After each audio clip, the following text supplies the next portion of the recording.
안녕하십니까. 오늘은 하나님의 구원 경영 11번째 시간을 갖겠습니다. 오늘 제목은 내가 거할 성소를 지으라 라고 하는 제목인데요.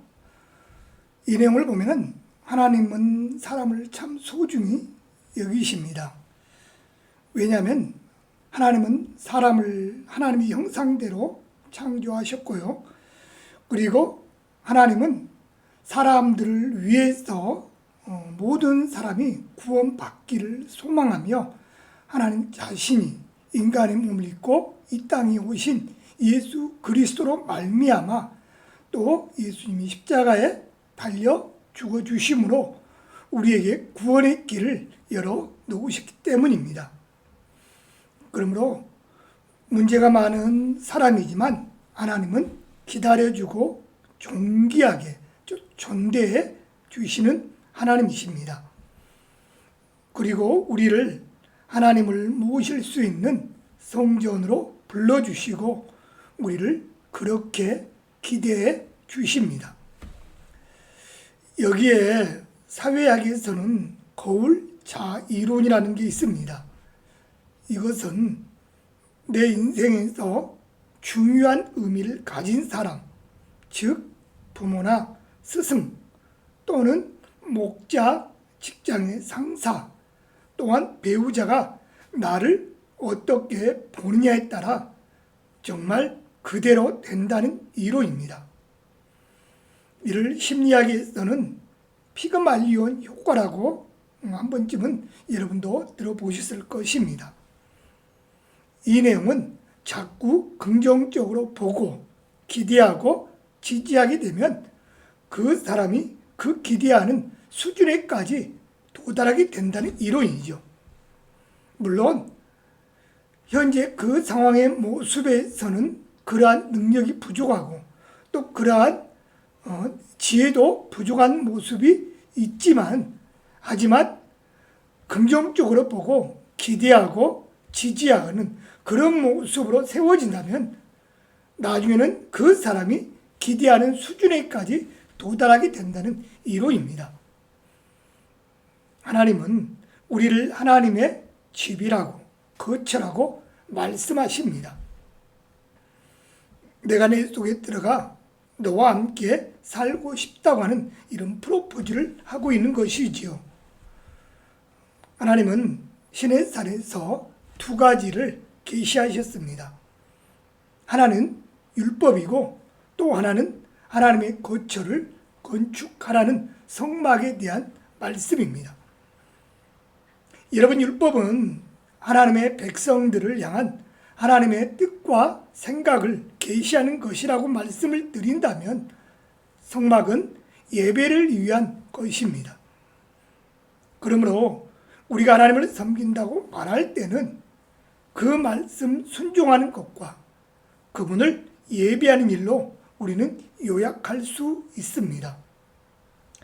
그러므로 율법으로는 하나님의 말씀에 반드시 순종해야 되지만 또한 성막, 성전으로는 하나님께 예배하는 삶이 되어야 합니다. 이스라엘은 시내산에서 하나님의 계시를 통하여 하나님의 원하신 뜻이 무엇인지 알게 됩니다. 하나님은 그들에게 성막을 건축하게 함으로 사람과 함께 살고 싶어 하시는 하나님의 기대를 드러내십니다. 우리가 하나님의 뜻을 알게 되면 하나님과 코드를 맞출 수 있습니다. 성령이 오셔서 우리에게 그 영을 경험케 하시면 우리와 하나님과의 교통이 시작됩니다. 하나님의 임재를 통하여 우리가 하나님의 거처가 됩니다. 이것을 우리는 예배 훈련이다 라고 말씀드릴 수 있습니다. 그렇다면 지금까지 공부했던 하나님의 구원 경영의 구조를 다시 한번 정리하면서 생각해 보시기 바랍니다. 피는 무엇이었을까요? 구원이죠. 그리고 세례는 자기 부인입니다. 또한 광야는 생활 훈련이었고 신에 사는 말씀 훈련이었습니다. 오늘 나와 있는 성막은 무엇일까요? 결국 예배 훈련입니다. 그렇다면 사람이 하나님의 집입니다 라고 하는 주제로 잠깐 말씀을 드리고자 합니다. 히브리서 3장 6절의 말씀을 보면 그리스도는 하나님의 집을 맡은 아들로서 그와 같이 하셨으니 우리가 소망의 확신과 자랑을 끝까지 굳게 잡고 있으면 우리는 그의 집이라 라고 말씀합니다. 1번입니다. 사람에게 집이 중요하듯 하나님께도 거처가 필요합니다. 하나님은 집을 건축하라고 말씀하셨습니다. 이스라엘 자손 중에 구하고 싶어 그들을 하나님은 애굽에서 구원하십니다. 그리고 이스라엘 중에 거처를 지으라고 말씀하십니다. 하나님은 우리를 하나님의 집, 거처라고 말씀하셨습니다. 우리는 하나님의 집인 내 자신을 하나님의 지시한 대로 건축해야 합니다. 이 땅에 세워진 성막의 구조는 땅에 세운 하늘 보좌의 모습이요, 내 안에서 만들어 가야 할 아버지의 거처의 모습입니다. 주께서 백성을 인도하사 그들을 주의 기업의 산에 심으시리이다. 여호와여, 이는 주의 처소를 삼으시려고 예비하신 것이라. 주여, 이것이 주의 손으로 세우신 성소로 쏘이다. 출애굽기 25장 17절에 나와 있는 말씀입니다. 두 번째는 이 성막 건축의 설계자는 바로 하나님이셨습니다. 모세는 산에서 본 그대로 지었는데 그 설계는 하나님이 직접 하셨다고 말씀합니다. 모세가 깊은 체험 가운데 하늘 보좌를 본 그대로 땅에다 세웠습니다. 세 번째는, 그렇다면 성막은 누가 지어야 할까요?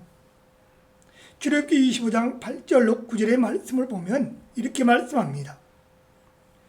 내가 그들 중에 구할 성소를 그들이 나를 위하여 짓되 무릇 내가 내게 보이는 모양대로 장막을 짓고 그 기구들로 그 모양을 따라 지을지니라. 아멘. 누가 지어야 할까요? 그렇죠? 사람이 짓습니다. 그 사람이 누구입니까? 바로 오늘 저와 여러분입니다. 내가 짓는 것이죠. 설계는 하나님이 하셨습니다.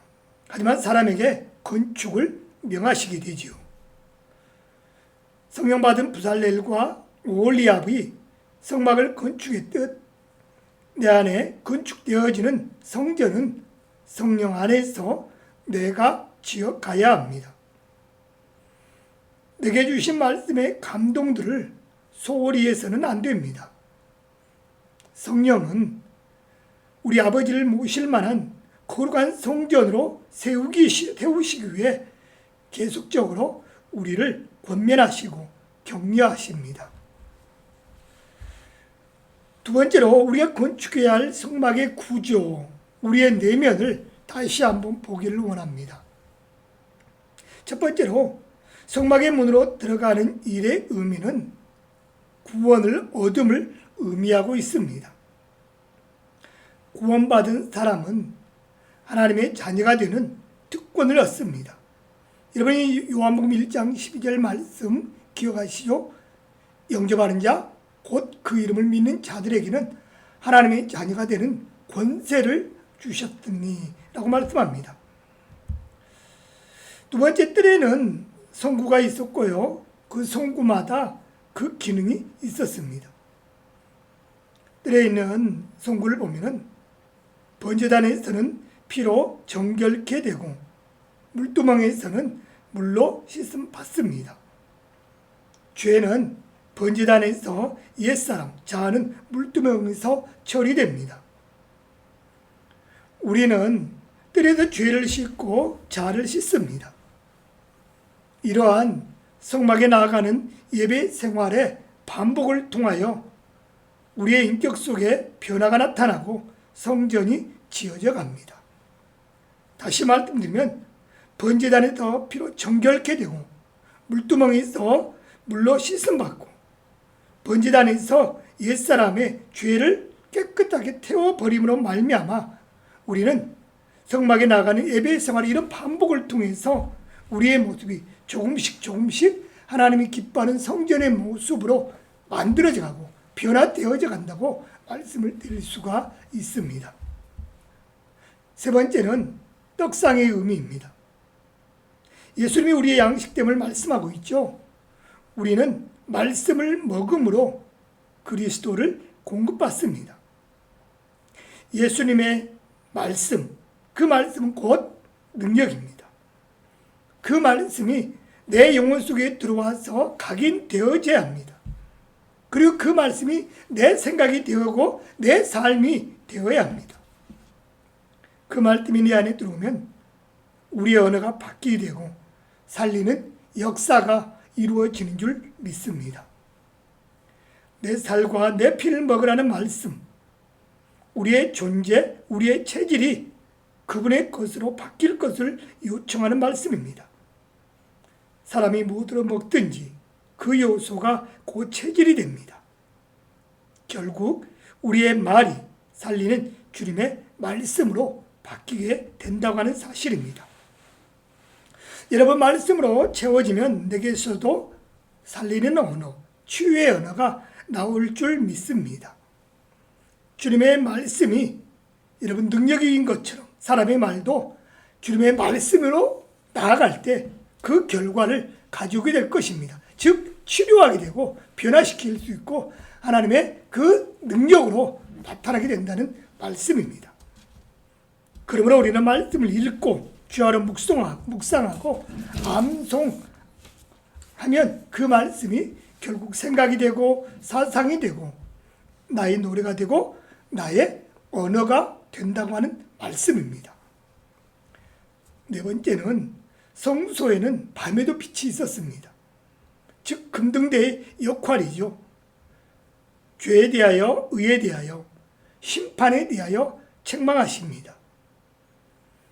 예수님의 십자가와 부활의 은총을 통하여 변화받고 성숙에 있어야 할 성도가 예수님이 돌아가셨고 부활하셨고 승천하셨음에도 여전히 옛사람의 구조에 머물러 있음을 책망하시고 보여주심으로 빛 가운데로 나올 수 있도록 도우십니다. 성령께서 내 안에 계속 빛을 비춰주시면 소극적으로는 잘못된 것을 바꾸게 하시고 적극적으로는 거룩한 생각, 영의 생각을 갖게 하셔서 생명과 평안의 삶을 늘 살아갈 수 있도록 만들어 주십니다. 다섯 번째입니다. 향단에서 향을 올려드리는 모습입니다. 하나님께 올려드린 찬양, 기도, 예배를 의미하고 있죠. 번제단에서 올라가는 제물을 태운 연기, 우리의 구원, 용서, 축복을 위한 것입니다. 그러나 올려지는 향연은 전적으로 하나님께만 드리는 향기로운 제사입니다. 찬양이나 기도, 예배가 사람을 의식하여 드려지는 경우들이 있습니다. 여러분, 전적으로 하나님께만 포커스를 맞춰야 합니다. 우리의 예배가 나답과 아비후의 예배, 홈리와 비네아스의 예배, 가인의 예배가 되지 않도록 우리는 주의해야 합니다. 전적으로 하나님께만 올려드리는 예배여야 하고 그 말씀의 지시대로 준비되어야 합니다. 자기가 원하는 방법을 사용하거나 임으로 바꿔서는 결코 안 됩니다. 여러분, 우리의 삶이, 우리의 간증이, 우리의 존재가 곧 하나님을 향하여 올려드린 향이 되어야 합니다. 하나님 우리를 부르신 목적, 그 아들 예수 그리스도와 교제할 수 있는 수준으로 우리를 끄집어 올리기 위함입니다. 결론입니다. 오늘 하나님이 하나님의 백성들과 함께 성막에 살기를 원하십니다. 그러므로 보이는 건물, 성전에서 우리는 하나님의 집에서 하나님을 만나기를 원하십니다. 또한 우리 한 사람 한 사람 뭐라고요? 하나님의 성전입니다. 그러므로 우리는 날마다 하나님의 성전의 삶을 살아가려고 노력하시고 수고하고 있어야 합니다. 그래서 우리의 말이나 우리의 생각이나 행동이나 모든 것이 하나님의 성전의 삶의 모습으로 말하고 생각하고 행동함으로 하나님이 기뻐하는 성막의 삶, 성전의 삶을 또 이 한 주간도 우리 모두가 살아갈 수 있기를 바랍니다. 감사합니다.